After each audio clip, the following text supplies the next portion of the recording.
yang laki-lakinya kerjaannya tuh semua musim kucing sampai ke hutan-hutan. Oke, dua pindah sini SMP kelas 2. Kelas 2. Oke. Langsung SMP 7 dan nama Saluni kita ya? Saluni ya. Oke, lanjut. Sama mater. Habis itu dengan ada yang cukup tinggi. Ya, oke. Orang tua di situ mulai kebingungan kan, mulai ketakutan.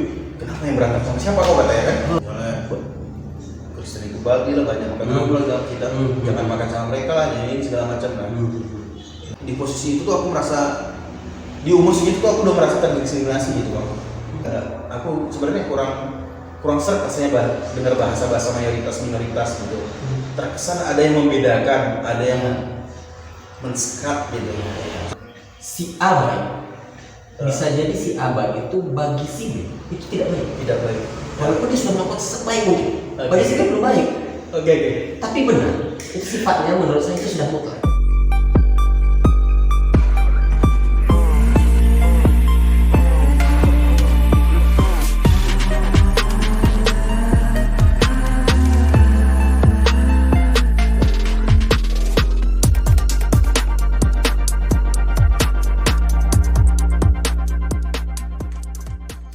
Oke, bismillahirrahmanirrahim. Assalamualaikum warahmatullahi wabarakatuh. Salam sejahtera untuk kita semua. Jadi teman-teman, bertemu kembali dengan saya Wana Romansa, dan sebelah saya hari ini ada Luhut Panggilan bukan Luhut Panjaitan.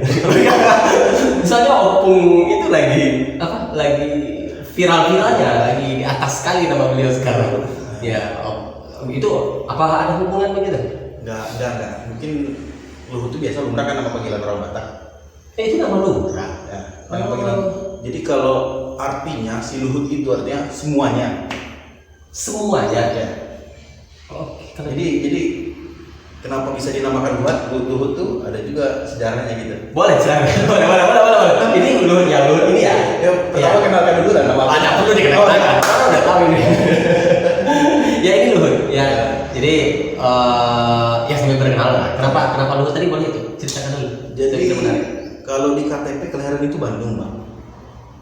Aku KTP. Memang lahir di Bandung? Bukan. Oke, boleh. Kalau lahir asli dari Lotung itu daerah di Samosir, Danau Toba. Kenapa bisa dinamakan Luhut? Jadi pas prosesi ibu melahirkan, mama melahirkan itu cukup susah untuk keluar. Jadi sampai disangkut-sangkutkan, atau nggak orang-orang kampung kan? Iya. Disangkut-sangkutkan sama mistis segala macamnya, bla bla.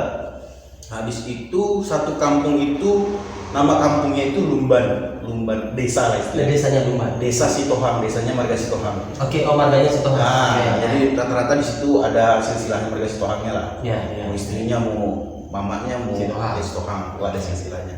Ya. Jadi pada waktu prosesi ibu melahirkan susah untuk keluar, disangkut pautkan dengan mistis. Nah, jadi kebetulan kakek itu opung ya. Kalau opung itu orang yang dituakan di sana, atau ketuanya lah di sana. Jadi kakek minta tolong lah, dipanggil semua penduduk Lumban desa Sitohang itu. Dikumpulkan. Ya. Yang perempuan ini bantu lahiran mama. Yang laki-laki itu di luar itu kebetulan banyak kucing pada posisi kelahiran. Dan nggak satu, sampai 8 gitu bapak. Dan itu terus bertanya-tanya tuh opung jadi pertanyaan. Ya, pertanyaan jadi makanya bisa disangkut pautkan sama mistis. Nah, alhasil yaitu yang laki-lakinya kerjaannya tuh semua musim kucing sampai ke hutan-hutan. Yang orang tua yang ibu-ibu itu bantu persalinan. Nah, kebetulan dulu nggak ada bidan dukun kampung. Dibantu secara manual ya, secara kekeluargaan atau yang semacam itulah. Setelah itu, setelah suara kucing itu tidak ada lagi, keluarlah. Nah, jadi ada hubungannya dengan nama Luhut itu? Iya, ada hubungannya. Nah, kebetulan setelah udah lahiran itu, jadi semua penduduk desa ini, semua Lumban ini dikumpulin sama opung. Jadi makan bersama lah ceritanya. Semacam syukuran. Nah, habis itu kakek itu nanya ke siapa mau kita namai cucu kita ini. Banyak lah, ada yang bilang inilah, ada yang inilah, bilang inilah dari bahasa Batak. Oke, ya. Sampai pada akhirnya kakek itu nengahin.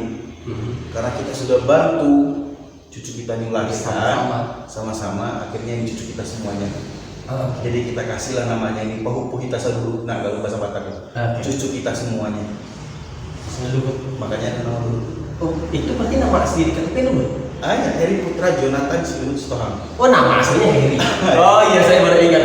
Jadi Luhut ini adalah teman saya juga sama-sama bermain bulu tangkis. Ya, bermain bulu tangkis. Jadi kenapa tadi tidak perlu kita perkenalan dan segala macam? Saya pikir berkenalannya sambil ini berlanjut saja. Oke. Teman-teman, jadi Luhut ini adalah apa ya istilahnya? Beberapa kali saya sudah coba untuk mengajak untuk bercerita dengan saya. Sekali atau 2 kali ya? Dua kali sebelumnya sudah pernah coba. Cuman saya tidak tahu apa alasannya beliau. Kayaknya nggak mau gitu. Kayaknya. Tapi 2 kali kayak yang terakhir kemarin. Nah, saya melihat ada apa? Ya etikat baik gitu. Ada etikat baik. Kayaknya enak mau cerita gitu. Kenapa menarik? Beberapa kali kita diskusi, walaupun kita sambil menonton bulu tangkis, menonton badminton begitu, sambil bermain di PB kita. Beberapa kali kita diskusi, sepertinya ada apa ya? Ada latar belakang kita, kayak nyambung untuk bercerita gitu ya. Kayaknya Satu background gitu ya. Satu background gitu ya. Saya dulu mungkin sempat beberapa lama aktif dengan kegiatan-kegiatan sosial begitu dengan cara saya. Luhut juga atau Heri, saya baru ingat nama aslinya Heri juga gitu. Ya, sambil cerita saja lah. Saya jadi kalau memang lahir di Medan, kenapa sampai sini? Ya, ada boleh SD di mana? SD di Bandung, sampai SMP di Bandung. Jadi umur kurang lebih 3 bulan 4 bulan lah gitu. Langsung dibawa ke Bandung. Kebetulan bapak merantau gitu, orang tua keluarga merantau sampai akhirnya SMP di sana. Jadi bermain lama juga di Bandung. SMP. SMP kelas 2 itu semester 1. Semester 2 saya pindah ke sini. Semester 2 pindah sini, SMP kelas 2. Kelas 2. Oke. Langsung SMP 7 dan nama alumni kita ya? Alumni ya? Oke, lanjut. Sama mater. Ya, SMP 7. Jadi selesai di situ langsung ke SMA 2. Langsung SMA 2. Ya. Oh, enggak salah. Saya SMA 1. Gengsi satu-satunya beda ya, Bang, sama SMA 2 ya. Agak rivalitatif gitu. Ya. Iya. Berarti dari SMP ke sini orang tua merantau kembali ke Sumbar gitu. Ke Sumbar. Jadi awalnya itu setelah dari Bandung itu ayah duluan. Bapak duluan. Ayah duluan. Ya, bapak yang panggil biasanya bapak. Ya. Bapak duluan sekitar 2 bulanan gitu. Baru kami nyusul. Oke. Mungkin bapak mulai meraba-raba dulu ya, gitu ya. Meraba-raba gitu. Survei dulu lah, survei. Ya, kira-kira bisa nggak untuk dibawa jangka panjang gitu. Oke. Akhirnya bisa, akhirnya ditelepon, datang dijemput bapak sama berangkat ke sini. Langsung ke Sijunjung. Langsung ke Sijunjung. Kebetulan kenapa harus ke Sijunjung? Iya. Keluarga orang tua dari mama itu semua rata-rata di sini. Oh gitu. Mama 9 keluarga. 9 beradik kakak. 7 di sini Sumbar. Oh. Dan tepatnya di paling banyak di Sijunjung. Beliau-beliau yang lebih duluan ke sini. Ya. Oh gitu. Akhirnya kalau kenapa kami ke Bandung, keluarga bapak rata-rata di sana. Oh, keluarga bapak di Bandung? Iya, di Bandung semuanya. KTP Bandung. KTP. Penipuan ya? Penipuan? Enggak penipuan ya? Kalau tempat lahir masih di Medan, masih KTP-nya Bandung. KTP. Tidak diurus KTP Sijunjung ya? Enggak lah, kayaknya di sana udah dicocok lah. Agak lebih keren ya? Jadi kalau tuh Bandung. Bandung. Jadi SMP di sini, di SMP 7, SMA 2, kuliah panjang sebenarnya ceritanya. Boleh. Kita mau 1 jam, 2 jam nggak? Sampai pada akhirnya. Ini cara memperpendeknya halus. Sampai pada akhirnya menyelesaikan studi S1 di Eka Sakti. Eka Sakti, S1 Hukum di situ. 2018. Sarjana Sarjana. pengacara. Tambah sarjana hukum, tambah makin matang pula ditambah panggil Ruhutnya. Ruhut. Wih, pas. Kenapa ya? Tapi saya tidak mengatakan secara semuanya ya. Oke. Tapi Kenapa orang Batak? Iya. Itu kenapa itu? Kenapa cenderung ke utara? Mungkin gimana ya? Banyak pengacara memang dari kawan-kawan orang Batak mungkin ya. Yang terkenal yang mungkin banyak figur di televisi atau segala macam, banyak orang Batak. Setelah itu memang rata-rata orang Batak orangnya ngomong semua. Kemampuan speaknya tadi ya? Ya, jadi alamiah gitu, nggak diajar-ajarin, jadi dia cerewet gitu, betul. Jadi kalau seandainya dalam proses perkuliahan, ketika teman-teman kita yang lain mulai berproses kembali dari nol, teman-teman yang dari Medan atau tadi dari Batak itu nggak nol lagi, sudah ada basic gitu. Itu ngomongnya sudah ada. Basic cerewetnya udah dapat. Iya, betul. Dari kecil kan udah dicerewetin sama orang tua kan. Apa tidak stres gitu ketika dari Bandung ke ini? Saya tidak bertanya misalnya dari Medan ke Bandung karena masih kecil ya. Ya dari Bandung, anak kota loh. Ya di kota Bandung apa di? Pertama cukup latah bang. Maksudnya canggung. Okay. Canggung kenapa? Satu sistem pendidikan, maksudnya pola pendidikan ya. Habis itu di sana sekolah cuma 5 hari bang. Jadi Sabtu itu memang libur, weekend itu memang betul-betul libur. Sabtu dan Minggu. Habis itu di sekolah aku itu, nah itu yang luar biasa. Jadi sekolah negeri. Nama SMP itu SMP, boleh dibilang ya? Nggak tahu. SMP 38 Bandung. Oke. Ya. Tunggu, tadi belum terjawab di kota. Kota Bandung. Habis itu, nah di SMP itu bang, aturannya itu cukup unik. Jadi mau kaya, mau miskin, mau latar belakang apapun, pakaian sama semua. Sepatu. Sama di sini juga. Oh beda. Di sini bisa yang hobi pet dong, bisa yang apa dong. Sampai sepatu. Sampai sepatu sama. Yang beda itu tas sama setelan rambut. Oke. Dasar bajunya udah sama. Enggak ada ya dasar baju sutra, ada semua sama. Disediain oleh sekolahnya, jadi nggak ada kecanggungan apa istilahnya sosial lah. Yang miskin nggak minder, yang kaya pun tidak berlebihan stylenya. Ya itu mungkin dan celana pendek. Pada sama kita masih pendek. Oh enggak, aku pindah ke sini udah panjang bang. Oh udah panjang ya. Oke. Itu kan persoalan masih kebijakan di daerah masing-masing. Ya, tapi saya berpikir kenapa tidak canggung nih orang kota balik lagi ke daerah gitu maksud saya. Dari keramaian begitu loh. Itu ya ini enggak ini. Ini kayaknya sih enggak sih, cuman yang buat canggung itu harus beradaptasi lagi. Oh pasti. Nah, dengan baru kan. Ya. Keluarga habis itu dengan bahasa yang berbeda kan. Iya. Jadi pengalaman aku pertama kesini cukup apa bang? Cukup menarik sebenarnya. Kenapa? Di Bandung itu kalau kita main sama teman-teman itu, kalau teman-teman manggil ke rumah, mengajak main itu punya intonasi. Misalnya kayak gini. Iya. Wah, manggil nama abang nih, mengajak main abang nih. Boleh. Wanda. Pakai nada. Pakai intonasi. Ya. Wanda, jadi main yuk katanya kan. Oke. Pindah ke sini beda cerita. Gimana? Luhut. Oh, datar ya. Udah. Habis itu dengan ada yang cukup tinggi. Ya, oke. Orang tua di situ mulai kebingungan kan, mulai ketakutan. Kenapa yang berantem sama siapa kok katanya kan? Oh iya. Itu Bandung Sunda kan? Iya, Sunda. Makanya. Iya. Habis itu enggak berantem, bilang itu teman ngajak main. Oh iya, berarti kayak gitu. Iya. Itu bar ini. Iya. Itu sih sebenarnya. Enggak ada yang perlu yang menjadi canggung sebenarnya, paling itu aja, adaptasi sama coba teman-teman yang iya karena lingkungan baru. Siapa teman pertama waktu SMP baru sampai sini? Masih ingat ya? Siapa teman pertama? Ingat betul. Siapa? Ricky Alexander Simanjuntak. Oke. Orang Batak juga. Iya. Karena itu yang ketemu. Iya. Dan kebetulan saudara juga, walaupun saudara jauh. Satu sekolah, besar sama, kuliah tinggal sama, sampai selesai sama gitu. Oke, sekarang kisah. Sampai akhirnya dia duluan nikah. Bukan. Oh, dulu apa? Udah meninggal. Jadi kebetulan sahabat ya. Oke. Terus berduka ya? Iya. Oke. Jadi itu teman pertama. Teman pertama lokal. Ya, saya ingat ya. Terus saya mau tanya ini. Diajarin bahasa apa pertama? Wah. Kalau itu udah lumrah bang. Lumrah ya. Tapi nggak usah kita sebut lah. Tapi saya yakin semua sudah tahu ini. Kalau diceritakan kayak nggak pas sih.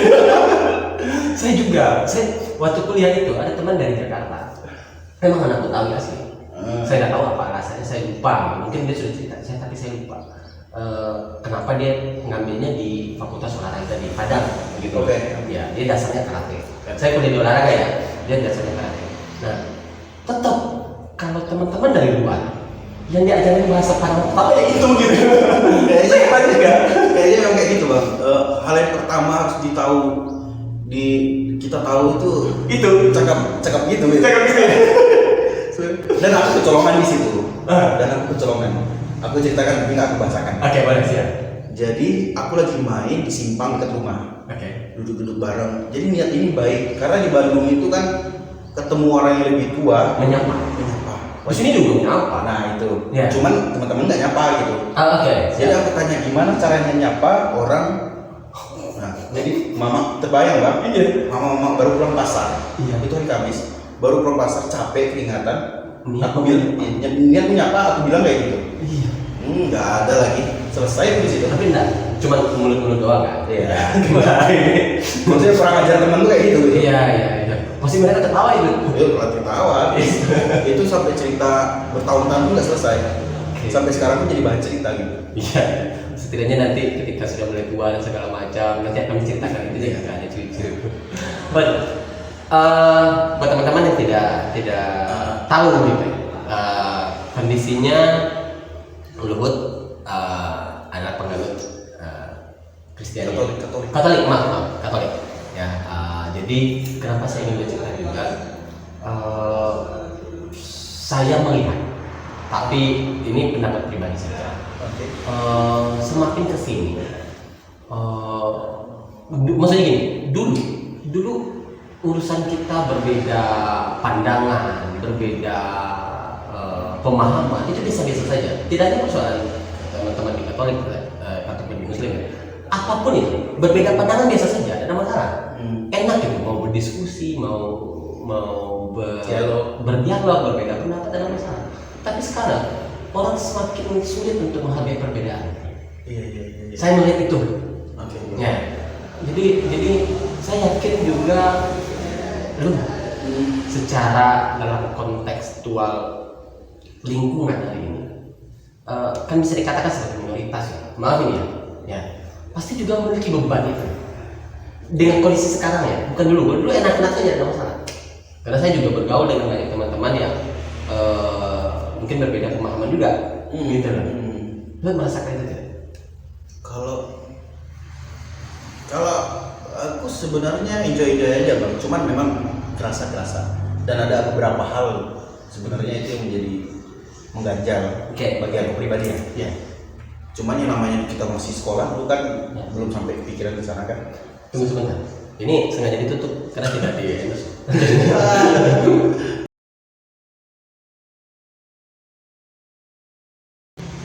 Bagaimana dengan lingkungan pertemanan? Lingkungan pertemanan itu bang sampai yang namanya kita berteman kan wajar aja ada canda. Ya. Cuman terkadang itu sampai melampaui batas. Bahkan sampai keluar kata-kata yang tidak diinginkan lah istilahnya. Nah disampaikan misalnya Kristen itu bagi lah banyak makan dulu lah kita jangan makan sama mereka lah ini segala macam kan. Nah tapi dalam konteks bercanda awalnya bercanda. Cuman kan yang namanya kita masih umur segitu, bisa aja kalau kita panas kan marah, kontok-kontokan dan sampai ke orang tua, bisa aja sampai hal yang aneh-aneh gitu ya. Isu sekolah, isu daerah kan bisa aja kan. Nah itu yang di posisi itu tuh aku merasa di umur segitu tuh aku udah merasa terdiskriminasi gitu bang. Bayangkan seharusnya di umur segitu kan masih lumrah aja canda-canda kayak gitu kan. Cuman aku udah bikin sampai kesana kayak gini kali ya bukan gitu. Gimana sih bilang gimana caranya gimana antisipasinya kan bilang di umur segitu. Nah di kelas 2 di SMA aku pengen coba patahkan itu gitu. Caranya aku ikut lomba Asmaul Husna. Iya benar ikutan. Dan kebetulan di SMA 2 itu ada ajang kas kabupaten lah gimana gitu pas sekolah. Ada juga pokoknya lupa yang penting ada lomba Asmaul Husna. Di situ aku bos sama teman-teman SMA 2. Dan kebetulan aku ditunjuk sama guru kesenian untuk cari aransemen. Oh, lu suka musik ya? Kebetulan aku suka musik kan. Dengan catatan katanya, satu malam ini kamu cari aransemennya, besok kita latihan. Dapat. Wah, aku pikir ini peluang kan bang, peluang. Jadi bisa bergumul sama teman-teman yang beda agama, ikut serta gitu. Ya udah, aku cari itu, aransemen Asmaul Husna sampai dapat, sampai kena kami juara. Iya. Saya pikir begitu luas dan begitu pentingnya kita tidak mempersempit urusan perbedaan. Penting bang. Yang terpenting itu adalah memperluas perbedaan ini, membuat dia semakin kaya. Iya. Bukan dikerucutkan sehingga menjadi ada pagarnya. Benar bang. Begitu nggak kira-kira? Iya. Makanya tadi aku bilang kan nggak. Aku sebenarnya kurang seret rasanya dengar bahasa mayoritas minoritas gitu. Terkesan ada yang membedakan, ada yang mensekat gitu. Kalau bicara secara kenegaraan, ya Indonesia gitu loh. Kita sama beragam gitu. Beragam gitu. Jadi kalau analogi bunga bang, taman bunga, kalau warnanya semua kuning kan nggak cantik. Iya, itu pun dengan warna yang lain. Gitu, harus ada warna merah, pink misalnya kan. Hijaunya, kuningnya beda tuh semua. Kalau semuanya merah, orang nggak tertarik nih. Indahnya kan ada. Indahnya karena sama kayak pelangi misalnya warnanya merah semua. Gitu ya. Makanya di situ orang tertarik kan. Coba pemahaman orang itu bisa sampai ke sana gitu. Pemahaman kebanyakan orang. Bukan kebanyakan orang. Pemahaman yang hari ini tidak seperti itu pemahamannya. Sebenarnya nggak perlu teoritis gitu, nggak perlu baca buku yang tebal. Kalau aku pikir untuk memahami kita gimana caranya menjadi manusia saja. Iya betul. Nggak perlu sampai harus dialog sama pemuka agama gitu. Gimana cara menghargai teman-teman. Yang penting teman-teman yang lain nggak terusik. Ya kan sederhana ya kan. Ya. Sama pada posisi seperti apa. Yang penting poin saya tadi, ketika memang ada perbedaan, tidak usah fokus pada perbedaannya. Fokus dari apa yang bisa kita samakan. Betul ya. Yang perbedaan kita dalam cara pandang. Kalau seandainya saya suka, anggaplah saya suka godok gitu ya. Kalau kawan suka goreng pisang, dia kan goreng pisangnya. Kita kan godok gitu loh. Tidak usah. Goreng pisang tidak enak, tidak usah urusan itu gitu loh. Saya pernah mendengar, saya juga pernah bahas di salah satu konten bercerita. Bagi saya baik dan benar itu berbeda. Iya. Bagi saya. Boleh di apa lah? Jadi benar itu, bukan baik itu sifatnya bisa dikatakan masih dalam tahapan perspektif. Baik. Ya. Si A baik. Bisa jadi si A baik itu bagi si B itu tidak baik. Walaupun dia sudah melakukan sebaik mungkin. Bagi si B belum baik. Oke. Tapi benar. Itu sifatnya menurut saya itu sudah mutlak. Dia sudah ada patronnya. Tapi tidak bisa diseragamkan. Benarnya kita belum tentu benar oleh orang lain. Itu logika sederhana sebenarnya. Itu yang saya coba lihat sebagai benang merahnya tadi. Oke. Perbedaan itu jangan berbicara tentang benarnya. Kalau kita bicara tentang benarnya, tidak akan ketemu dia. Tidak akan ketemu. Tapi bicara tentang baiknya. Kata Bud tadi, Bud jangan musik saja. Saya tidak musik. Tapi kita sama berbaikan. Iya betul. Bukan gontok-gontokan siapa yang benar. Gitu. Saya pikir itu perlu jadi pertimbangan lah, bahwa sebagai sebuah negara yang besar dengan keberagaman yang luar biasa, kita perlu untuk kembali membicarakan tentang keindonesiaan. Itu menurut saya perbedaan baik dan benar. Setuju tidak? Sangat setuju bang, karena banyak orang memang salah di situ kan, salah punya pemahaman di situ. So dari cerita abang tuh jadi terpikir aku antara baik dan bijak tuh bang. Oke. Orang baik kan belum tentu bijak dia dalam belum tentu bijak. dalam menanggapi persoalan. Ah, Hanya sebatas baik doang, ya pinjam uangmu dong, Bekasi kan? Baik. Ya, Ya. kan gitu. Jadi Tapi kalau bijak contohnya pinjam uang dong buat apa? iya dengan catatan kan? Catatan. iya. Kalau cuma ngasih doang, semua orang bisa kan? Pinjam uangmu dong.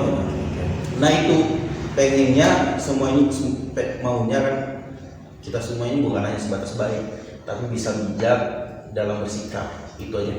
Nah, misalnya kalau aku tanya, abang benci Cina atau enggak? Berat ya. Banyak orang benci Cina loh kan? Bencinya apa ya? Etnis. Ya hal apapun lah gitu.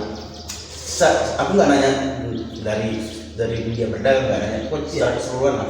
Dan banyak orang yang nggak suka. Iya. Cina, Banyak yang gitu. suka ya. Kalau saya prinsip juga. Saya tidak, kita tidak tahu siapa akan menjadi apa. Maka di sekian tahun ke depan kita tidak tahu Hud akan jadi apa. Saya akan jadi apa, si A, si B, si C akan jadi apa. Maka saya dari prinsip itu saya berpikiran bahwa saya harus berteman dengan siapa saja. Siapa saja. Ya betul. Mau dia etnis apa, termasuk Chinese tadi. Nah, yang kita takutkan kan, pola pikir orang ini kan benci Cina itu karena adanya keirian gitu misalnya.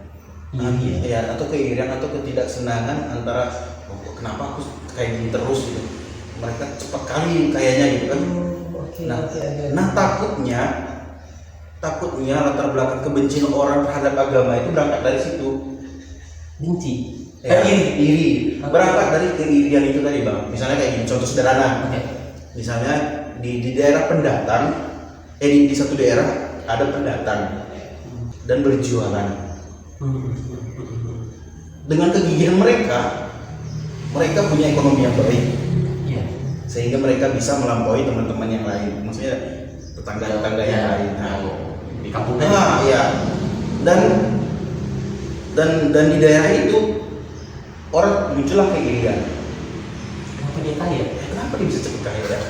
Dan itu bisa disangkut pautkan ke agama dan sampai ke situ gitu.